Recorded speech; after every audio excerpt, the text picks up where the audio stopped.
Welcome back. Got another fun update. It feels like we're starting to get to a place where we've got some more, I mean, still rough systems, but like the real systems that start to build into an actual game coming together now, so it's getting exciting. Let me run the game and I'll show you what's new. So if I hit start, we've got stairs, we've got all these bits. I've got time and player health down here, so what we're building towards is enemies shouldn't just exist, they should act, they should react to the player. So we're building towards them attacking the player, basically. So what we had up till now is we've got a system for tracking enemies that exist and where they are, and managing, I guess, like the memory pool for them. I've added time, so as the player moves, you can see time is ticking up in the top left. Hope that's not too small. And if I spawn an enemy now, the enemy will have been inserted into a queue of actors so that its actions can be synchronized with other enemies and the player. So the way I'm doing this is every action will have a time cost. So when you get your turn to act, you run your AI, you choose an action, and then you are put back in the queue to the point, like the current time plus the time cost of your move, as other things get to move before you get to react again. So the player's time cost is 10. I think the enemy has a cost of 25 on its thing. So if I move, and then I move again, you see here, the rat sees the player. And if I move now, you see now the enemy 25 after that last one. So it went at 75, I think. And then at 100, it got to move. If I do this a couple of times, every third one, you'll see it'll move. And every second one, it'll move. The pathfinding is currently very janky. So if I stand here, instead of stepping towards the player, I think now we should see it snarls angrily because I've not actually implemented pathfinding yet. I've shortcutted it. But if I go and stand next to it, you can see here, rat bites player. I've not actually implemented the mechanics for how combat's going to work yet, but you can see that in principle we can now fire into that and say, my AI says I should attack you, and if I run away, like, you can get away from him because he's slower than you.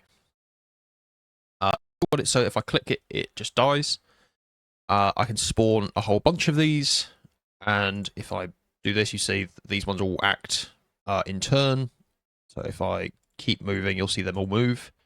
Or start moving at least. If they collide with each other, they currently have no cleverness. They just sort of stop. So you'll see some of these snarl angrily because they go to move, but there's another enemy in their way, so they just don't move. Is what they're currently doing, which is dumb. But yeah, I think it's starting to come together. And again, the kind of enemy management is all done in a way where I can spawn lots, and they're reusing those slots from my enemy manager. There was a bug in that, actually, that's been fixed now. So if you do want I'll link the tagged commit in the bottom in the description. So if you do want to go poke around the details and you're kind of keeping up at that level, our generational index handling in the enemy manager I've updated to be more robust. But yeah, that's where things are up to. Let me go and quickly show. So what I've done, I've added this thing called the actor queue, which is essentially a minimum priority queue based on a heap, like a binary heap. Probably overkill when things are as small as they are currently, but I'm imagining we're going to expand this out as the dungeon gets very big. We could potentially have hundreds, if not thousands, of actors in the queue. And so being able to access the most priority one for us to get immediately is the important thing. I don't know if it's worth talking about the binary heap data structure. It's one of those kind of foundational things that, like, if you learn data structures, you'll learn very early. It's part of the reason why I wanted to do it as well. It's one of those things that I've learned in abstract and never had a need for, and now I have a need for it. It felt exciting to go and do. The Odin like core libraries has a container package that has a priority queue based on a heap built into it, but its backing memory is all dynamic arrays, which I don't know, maybe I'm being overly cautious, but that concerned me only because I think this is going to be some of that kind of like hot logic that runs very frequently, potentially multiple times per frame, across thousands or tens of thousands of entities. And in our case, our game's quite simple, right? Like, we're going to know who the pool of actors are, right? It's NPCs and the player. So mine is not done like that. Mine is backed by just an array of a fixed size. But yeah, so I'm not going to pretend this code's particularly neat. If I come down, I think you'll see actor Q pop min. So this is the kind of so the way the heap works is that your index in the heap is used to define kind of like the tree structure. So if I'm index 0, my left and right children are 1 and 2. I think you have to, say, double it and add 1 to get your left child, and double your index and add 2 to get your right child. And you have a property that every element is smaller than its children, which means it's very cheap to find the minimum thing because it's the thing at the top. And the tree structure makes it efficient. Can't think of how to explain this without a picture, so let me just quickly draw. I'm going to do it with my mouse. If you imagine, we have a tree, so you have a child, and then you have children, and the tree is balanced, so it's always got full levels all the way down to the bottom, and then the bottom is filled from the left. So if that's our tree, that has 1, 2, 3, 4, 5, 6 elements in it.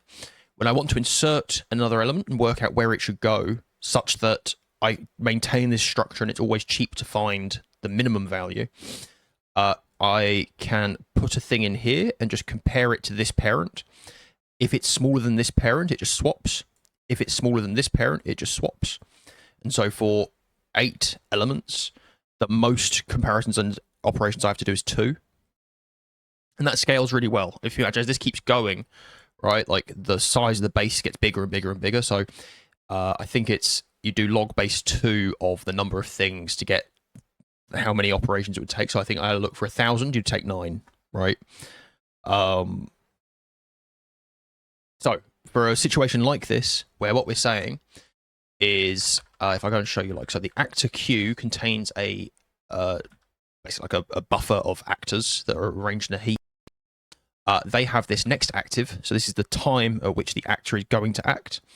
And after each actor has gone, if I go and find inside of main Odin, we have this process actors flag on the game, which is basically, are we going to keep running this logic, or are we going to find a point where we need to stop? Which currently basically just means that we're now waiting for the player to do a thing. What do we have?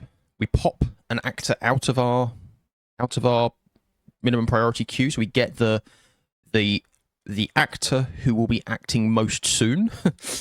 We set the game time to their kind of active time. If they're not a player, so they're an enemy, then we can work out their enemy index and run some AI and work out what they do. And if they are going to act again, we put them back in the queue. So, for example, if their action is they explode, then they die as part of that action. They won't act again. We don't need to put them back in the queue. I think eventually this is going to probably end up being actually important. So if we have enough enemies and enough logic for how they're all like reasoning about their AI, we might want to have enemies that become inactive and then are actually not in the queue at all until something reactivates them and they're pulled into the queue. So this may get more sophisticated as time goes on, but I think that's extendable here. And then here we put you back in the queue. So if we look up here, what we have is the player is always in the queue. So the queue is never empty, which is important. I think the way in it, if the queue were ever empty, I think we would hit errors. So the expectation is the player is always in the queue somewhere, because we're always expecting the player to eventually interact with us. If we pop and we find that we are on a player, then we stop processing game logic and we wait to process all of the player interaction. And then it plays like it did before. Have a look at my README and see if there's anything that I've forgotten that's interesting. But yeah, so that's how we're doing this kind of ordering system. One thing to say is it does mean we can't randomly access a particular enemy's entries into that queue, right? At least not cheaply. So if we want to remove enemy, general index 1-1 from the queue, I think the only way to do that is to scan the entire queue until you find its entries. Currently, the logic is such that you will only be in the queue once, and I think that's probably safe. I don't know if that's enforceable easily, but you could scan forward until you find it, but it means in the worst case, you have to scan the whole queue. In the average case, you have to scan half the queue, right? It grows like N. So if our game develops in a direction where we end up with lots of actors, which we might, that ends up being painful. So instead, what I've got is my enemy manager is using the generational indices to just ignore actors who aren't like real anymore, right? So if an enemy scheduled that it will act 100 and then I click it and it dies, I don't update the queue, right? So its turn in the queue is still there, but when it comes into here, so it then gets popped off, kind of its turn comes around, we set time forward, we come into our little AI block, and the first thing we do is we say, go and check that the enemy is still there, right? And if you're not still there, then just don't act. So if I run the game again, this means we can do things safely. So if I come up here, so the player is currently in the queue, I spawn this rat, and that's spawning. If I go show you, it'll be in playing view, somewhere in here. We spawn the rat, and on spawning the rat, we insert it into the queue in 25 ticks time. So it will get a turn. So if I step, it's not had its turn yet. I click, the rat is killed. This will also be in here if I can find it quickly. On... where would I be looking? Grid click. Who in here is looking for enemies? There we go. Enemy click. We delete the enemy, so the enemy is dead, essentially. And then if I go back to our compilation buffer and we step a bit, eventually it should... oh, does it not? Okay, never mind that then.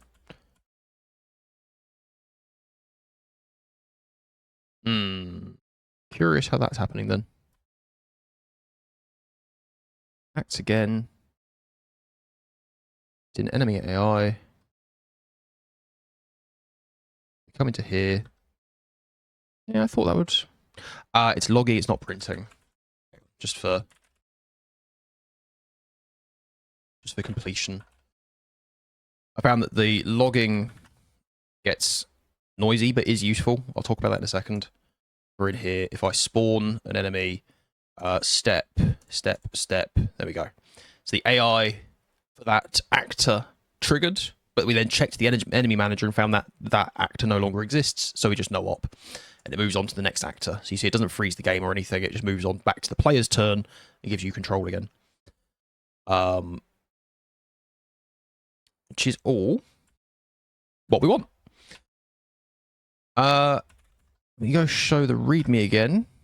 And just say, so if we skim down this, we are moving towards kind of unintelligent enemies. I think we've kind of got that working with the asterisk that we've not got real pathfinding yet. So this is all building towards, I want to have the very simple behavior that an enemy sees you, goes alert, approaches you, and if you click it and you're next to it, you hit it, and if you stay next to it and it's its turn, it hits you. Right, very, very basics of the way that our combat's going to work. I've hacked in pathfinding so far. So if we come down here, you can see this is, I think this is roughly what this is going to end up looking like, which is essentially the actor carries the generational index on it. We check if that generational index is still valid. If you're no longer a valid actor, we just return, you don't act. If you are a valid actor, we then fire off some logic, which will depend on your enemy type, right? So this might be Goblin Warrior and Goblin Thief and all these other things, and they'll all be able to interact with you differently if we want them to. And then within each enemy type, I think it'll make sense to have a set of states they can be in. So currently I've just done inactive and active. I can kind of imagine, maybe some enemies become like feral and just start attacking anything that's next to them, or some enemies may become fleeing if you scare them and they run away from you. I think we're going to just do this as like this kind of dumb pair of switches until there's a bunch of stuff implemented, and we can then have a look and see if there's any better way we can pull out shared components to have more sensible kind of like composition to reuse things. But yeah, you can see in here the current Pathfinders reuses our super cover algorithm that we're using for vision. So it doesn't ask for a valid path. It just draws a line from the middle of my tile to the middle of your tile, and then it checks the first tile on that path that overlaps the line and says, can I move there? And if not, I just don't move. That's obviously not what we're going to actually do in the long run, but it works well enough in an open room to kind of test the idea. And I wanted to meaningfully be able to run that actor queue and see things running. So anyway, that's what we've done.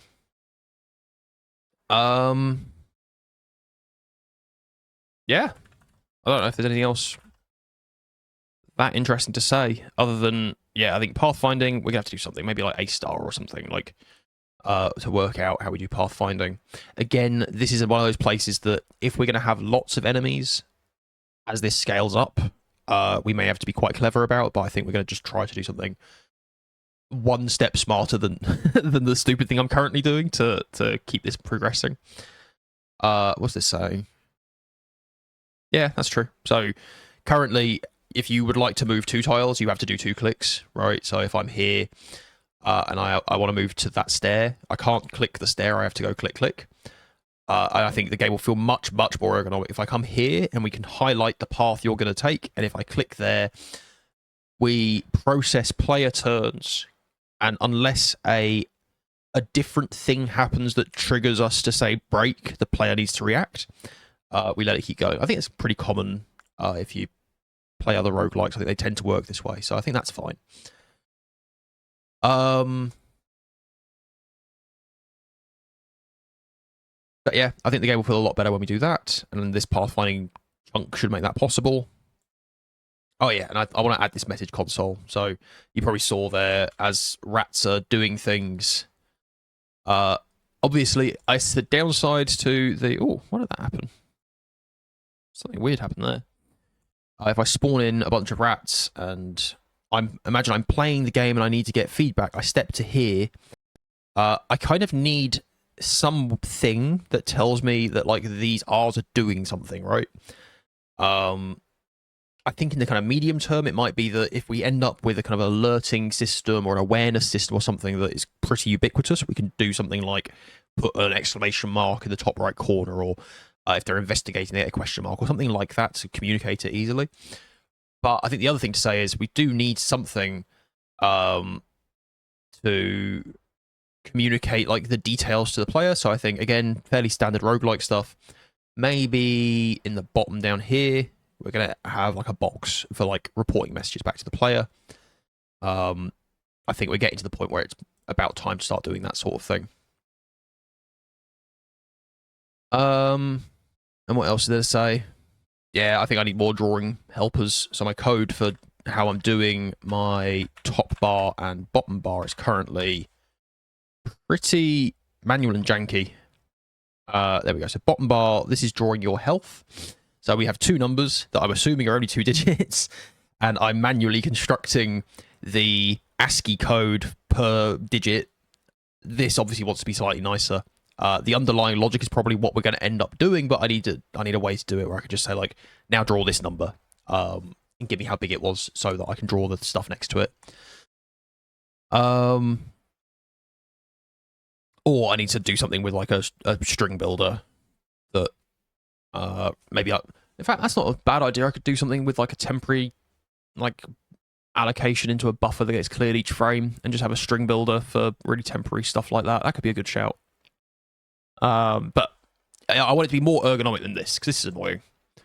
But downsides to writing, I guess, all your UI code yourself rather than just using a library, you have to worry about these things. What is there to say down here? My actor queue size is currently set to, I think, be double the size of the maximum number of enemies you can have. It can still blow up with that, so that's another place that we may need to think. But again, I'm going to think about it when it becomes a problem. So if you have a game system that spawns a lot of enemies, and you're also deleting a lot of enemies, so imagine, I don't know, what could this be? If you had a jelly enemy that when you kill it, it explodes into 8 more of them, and then all of those 8 that spawned, when they die, they spawn 8 more, or something like that. And then you fire a fireball, and you kill a whole bunch of these, and they all spawn, and then, I don't know, the lingering fire kills all of their children, so then they spawn another round, and you very suddenly kill lots of stuff, and spawn lots of stuff. Our actor queue will overflow, because we're not removing stuff when it dies, right? So every dead thing, until its action is seen and gone, will still be in the queue. So it's if you size it very strictly, that can blow up. It could obviously become a problem as game gets more complicated.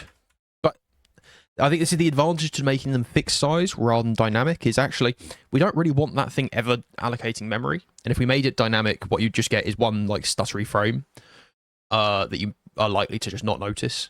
Whereas this way, it will blow up really obviously.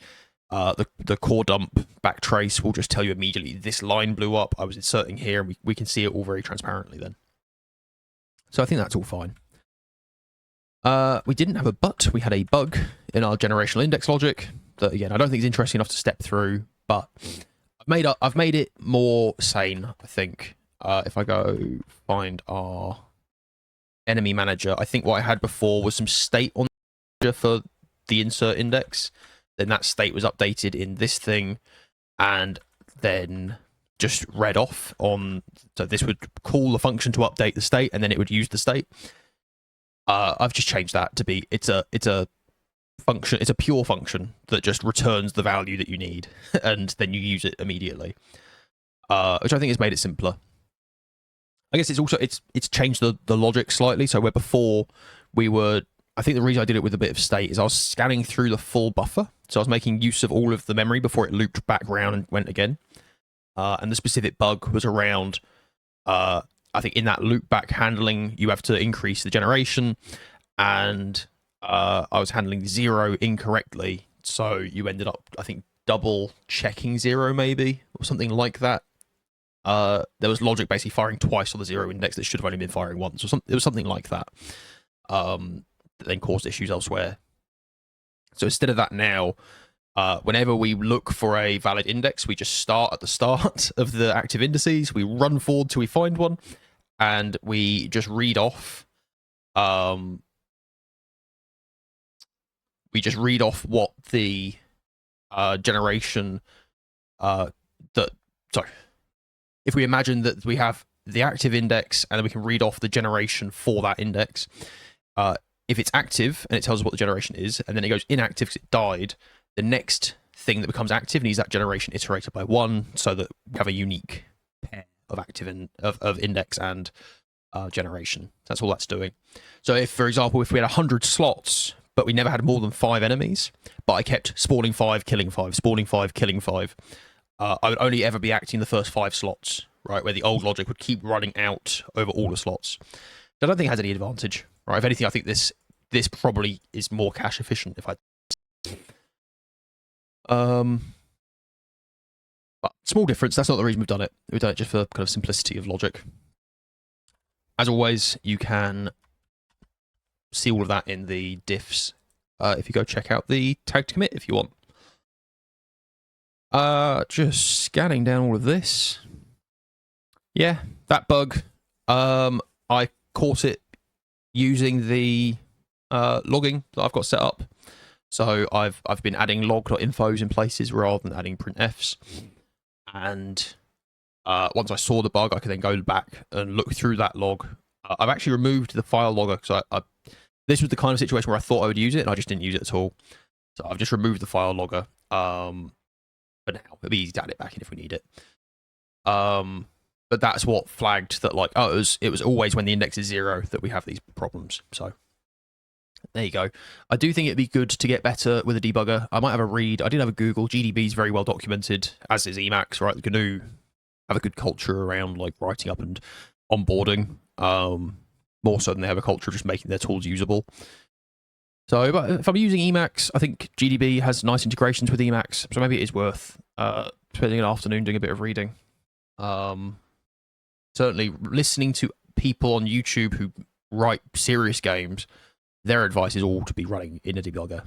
They're obviously doing things more complicated than what I'm doing, but they're also better at this than I am. So I think I probably meet them in the middle and also would benefit from a debugger. But I don't know. I guess if any of you have experience and know a debugger that was really nifty and useful for this, I'd be happy to hear it.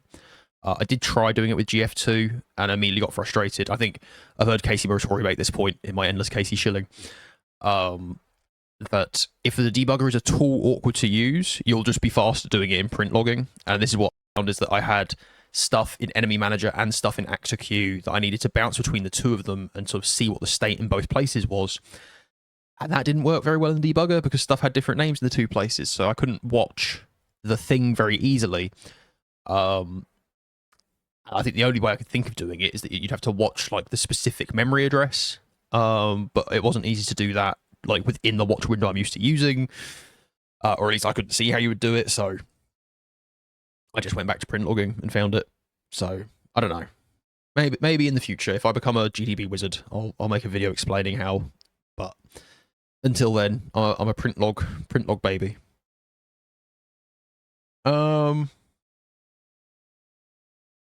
Yeah, trying to just think. I'm not sure which of those things I'm going to do next. I do think that we want to get like the basic combat, like melee combat loop in as like the next priority. So I'll probably just keep ticking off those boxes in whatever order. But yeah, I think we're making good progress. You know, I think I'm feeling quite pleased with things are at the minute. So let's hope that continues. If there's any comments or questions, I'll be happy to see them in the comments. And yeah, I hope you've enjoyed it, and I'll see you on the next one.